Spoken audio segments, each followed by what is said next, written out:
For the second time this series, the Tigers fell victim to the bat of Nelson Cruz in the 11th. And for the third time this series, the Tigers lost a game that some may argue they should have won. Michigan fans have been waiting 20 years for this, and now the wait is down to 1 day. The Wolverines will play in the Final Four for the first time since 1993 tomorrow. And unlike that year and the year before, the 2013 Final Four banner that will go up in Chrysler Arena won't be coming down. Duke, Michigan State, Coach K, Tom Izzo. That's about all that needs to be said to get you excited for tonight's big-time game, but it won't be decided by past tournament success, rather the talent that's on the floor. And Coach Izzo knows the Blue Devils are loaded.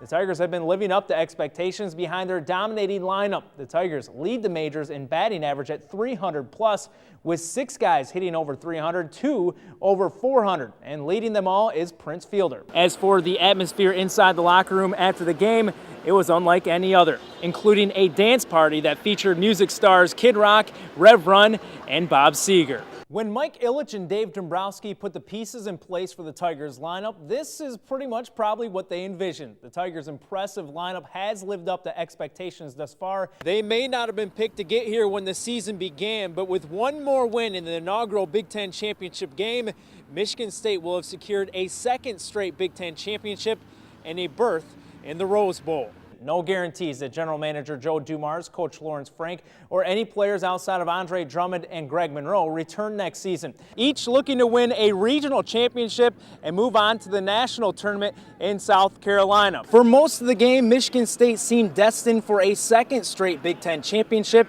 and a trip to the Rose Bowl for the first time since 1988. But in the end, on a running into the kicker penalty, the roses that seemed so firmly in their grasp were swiped away. Yeah, that's right. Tom Izzo said it. He is a great guy, and it's a great thing he's doing and has been doing for the community of Saginaw. It was a fun way to kick off his charity week tonight.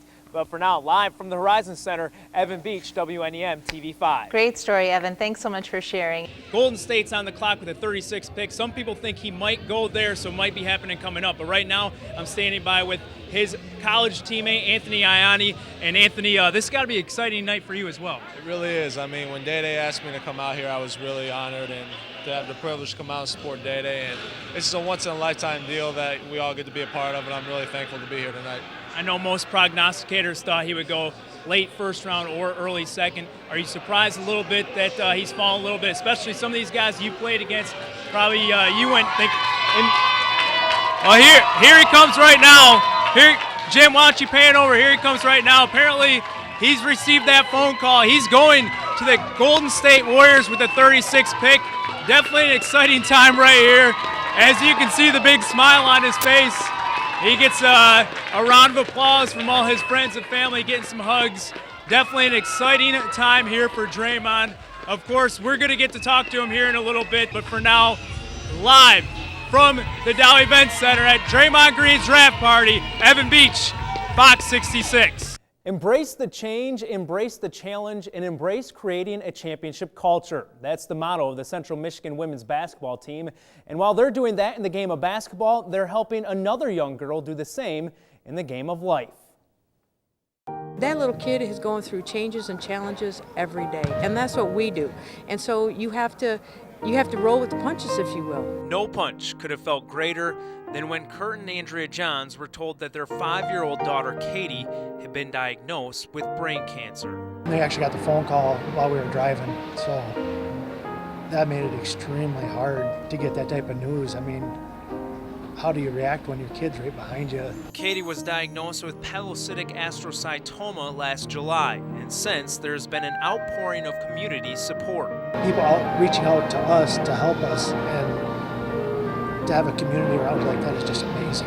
One of those people was CMU women's basketball senior Jessica Schroll, a Midland native who, when hearing about Katie, invited her to be an honorary member of the Chippewas. It's something great that she gets to look forward to every day, and it keeps her chin up. Something that can be tough when going through cancer treatment, but despite it all, Katie always seems to have an upbeat attitude. Her demeanor is just amazing to me, just all the stuff that she goes through, and the next day, like last night, we came home from chemo, she was sick, she got up this morning, she's fine. You all right? Yep, I'm good. You ready to go to the game? Yep. It's great to see her, like how motivated she is to want to come here, be with the team, and be part of everything that they've involved her in. And Katie really is involved, often imitating players when she dribbles around the court or drawing up plays like Coach G. We're obviously a big part of her life, and she wants to be like us when she gets older. She told me the other day she was going to be on my team. For now, she's the inspiration behind the team. Every day, you know, seeing that little girl, just knowing how hard she fights, she's an inspiration to us all. And that inspiration led CMU to its best league start in a quarter century, as the Chippewas haven't lost a game that Katie has been to. It's a great good luck charm, isn't it? Yeah. It's awesome. I know I didn't notice that until someone had brought that up to us, that, you know, every game that they're winning is one that she's been to. And I think that's them wanting to fight as hard as she fights and vice versa. You know, she wants to be here just as much as they want her here. Katie has just been a lot of fun for us to be around, and we just know we're going to help her as she fights this cancer, and she's going to be with us as we pursue this championship. And you know what? Together, we're just going to help each other. Wearing pink jerseys with Katie's name on the back of them yesterday, the Chippewas won again for her. CMU dominated Buffalo 86-51 to move to 8-2 in the MAC, their best conference start since the 1987-88 season. Hockey is a game of sounds. But in between the whistles, horns, and checks, the most important sounds come through the communication between coaches and teammates. One of the major details in the game, everybody needs to be talking out on the ice. Shoot it, Addy, shoot it! But for Saginaw Spear forward Greg Such, the communication isn't often heard. Especially with my own line mates, I tell them, like, if they're going to try to call up a pass, I'm most likely not going to clear them. How many we got? 7. Huh? The same is true of instructions yelled from a coach or even an official's whistle. Greg plays the game at such a high level despite suffering from severe hearing impairment, relying on a hearing aid. Heard about the hearing issue, obviously, and kind of wondered, like, all right, so how did he get this far? Those same questions have followed Greg from the time he started playing hockey. You know, there's been a few people who be like, oh, like, you're not going to be able to play hockey, like, you're hearing impaired, like, it won't work out for you. But that was just, that was only good for me, because I always wanted to prove people wrong. Playing in the Ontario Hockey League and being drafted by the Buffalo Sabres, Greg has turned questions about what he can't do into belief in what he can do. Seeing him and how well he could still see the ice with the hearing impairment was pretty amazing to see. He's got a great awareness of what's going on around him, time of the game situations, obviously. But he's put a lot of work, obviously, throughout his whole childhood and upbringing. That's not to say there haven't been times when Greg has faced adversity with his hearing impairment, maybe none more difficult than in a 2010 OHL playoff game. We were in overtime, and our coach called me to go out, and then he made a last second change, sending someone else out, and I didn't know that was happening, so I went out at the same time as my teammate went out. Both got caught out on the ice, and too many men. Unfortunately, it was in overtime, and they buried on that power play. Such a disheartening moment could have been an excuse to give in to the limitations of his hearing impairment, but instead, Greg once again showed his resiliency. We went on to win the series in the Game 7 in Ottawa in the third period and had the go-ahead goal, so that made me feel a lot better about the whole situation to make up for what happened in the game before. It was a microcosm of Greg's career, one that he will not allow to be defined by a disability. It's my dream, and I'm not going to let anybody take that away from me, whether I have a disability or not. I'm pretty stubborn that way. I know what I want, and I'm going to focus on that. And I'm not going to let anybody get in the way of that. Now, with coverage you can count on, you're watching Sports Extra. Opening day in Detroit is like a statewide holiday, but the excitement and optimism surrounding the Tigers hasn't been this high entering a season for quite a while, as the Tigers are favorites to win the World Series this season after falling just 4 wins short a year ago. The Tigers, though, defending American League champions after beating the New York Yankees in the ALCS last season. The Tigers unveiled their American League championship banner before taking on the Yanks in the home opener. Prince Fielder with a huge day at the plate that could have been even bigger if it wasn't for former Tiger Brennan Bosch robbing Prince at the wall. Bosch, of course, recently released by the Tigers and then signed by the Yankees. Top of the 5th, Doug Fister and the Tigers trying to protect a 1-run lead when Kevin Youkilis steps up and steps out. A 2-run bomb, and New York led it 3-2, but back at the plate is Prince Fielder with 2 on in the bottom of the 5th, and this time Bosch has no chance. A 3-run jack for Prince putting the Tigers in front by 2, 5-3. And Fielder wasn't about to call it a day just yet. In the 7th, he just tees off on another to right, a 2-run shot. Prince, just the 3rd Tiger with 5 RBIs on opening day, leading the Tigers to the 8-3 win in front of the home fans on opening day in Detroit. That's right, the Michigan Wolverines are headed to the national championship game for the first time since 1993 and looking to join the 1989 team as the only ones in program history to win a national championship. Here's how it happened, taking on Syracuse and its Zone D that has given every one of its opponents so much trouble, but the Wolverines shredding it early. Michigan's bench coming up big time. Karis LeVert with his 2nd triple, putting U of M up 18-17. Later, it's Spike Albrecht giving the Wolverines a 7-point lead with the 3, and then Albrecht with another triple. Trey Burke struggled offensively in this game, but here he hits the deep 3. Michigan led 36-25 at the half, but Syracuse coming back in the second half. James Sutherland with a huge dunk in the lane, cutting it to a 4-point game. Then in the final minute, Sutherland with the 3 to cut it down to 1.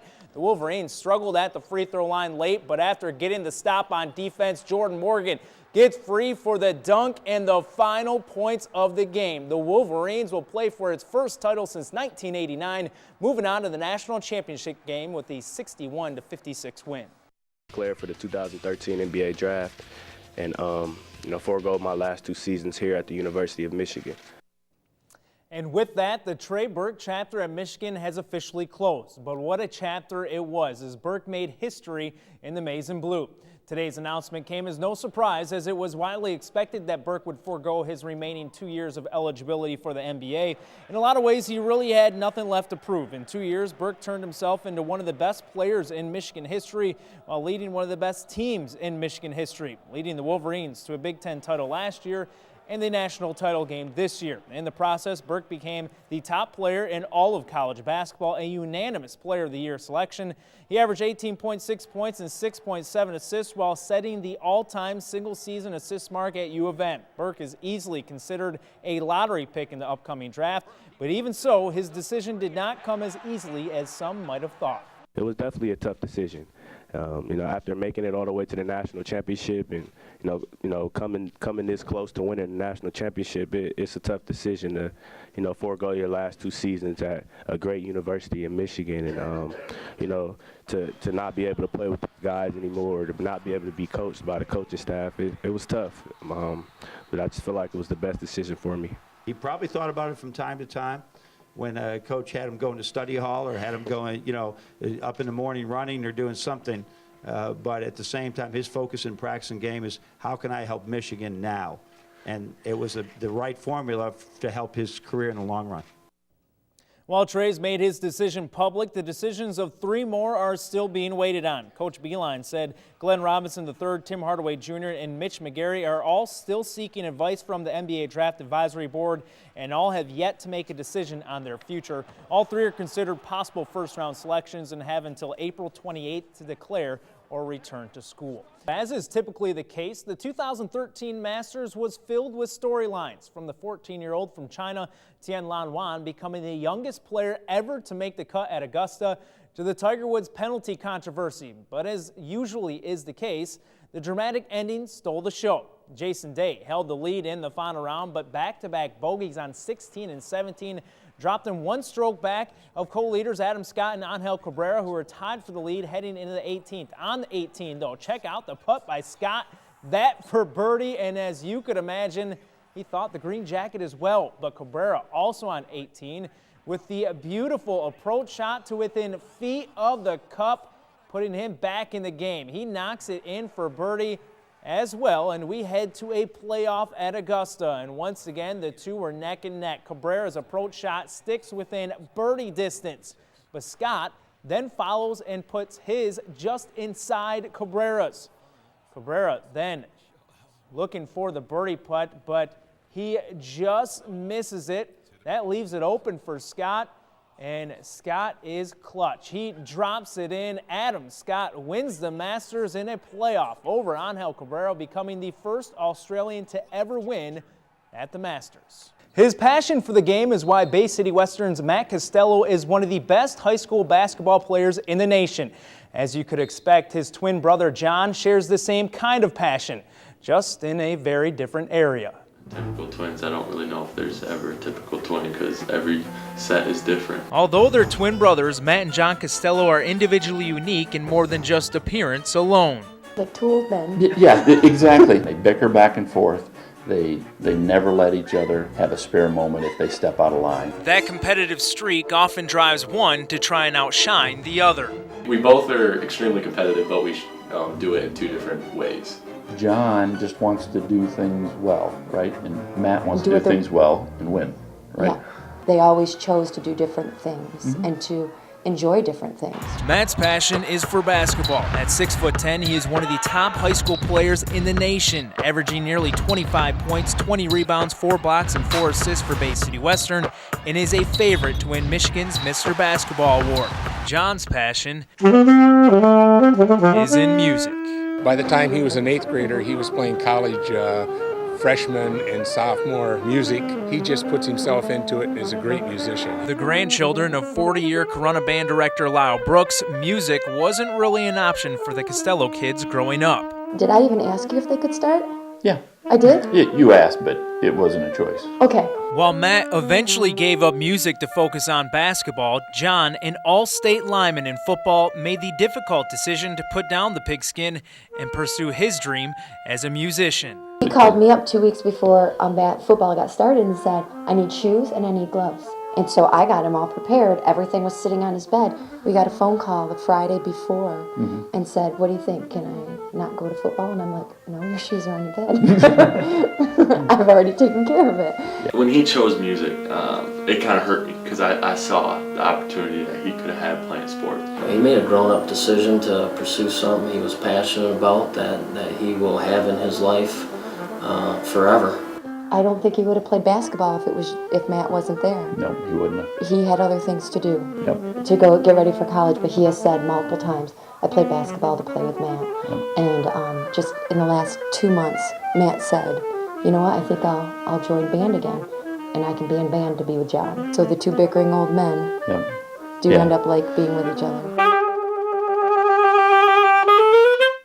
Matt, of course, is headed to Michigan State next year to play for Tom Izzo and the Spartans. John is hoping to play for someone as well, currently in the midst of trying out at various colleges throughout the state to earn a scholarship in music. Baseball is like golf, only in that you try to hit a ball with a long stick.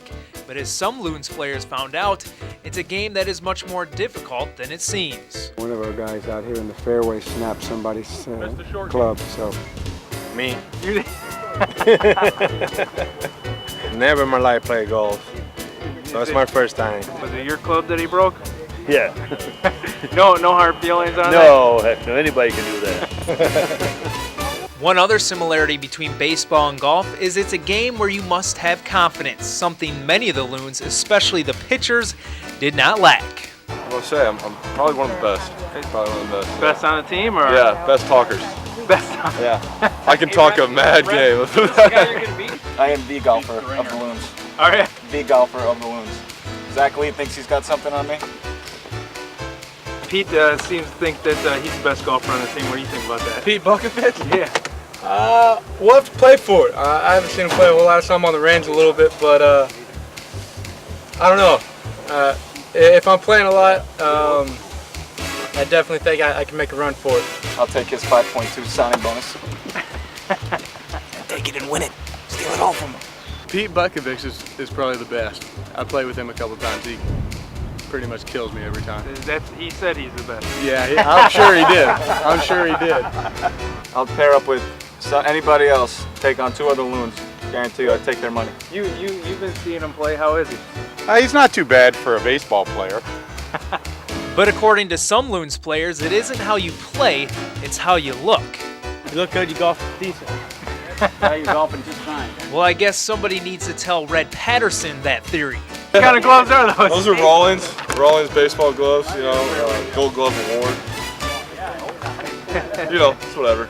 Here's the question, Red. Does it really matter how you golf? No, absolutely not. Why not? Because, you know, I'm not trying to be the best at golf. What are you trying to be best at? Baseball.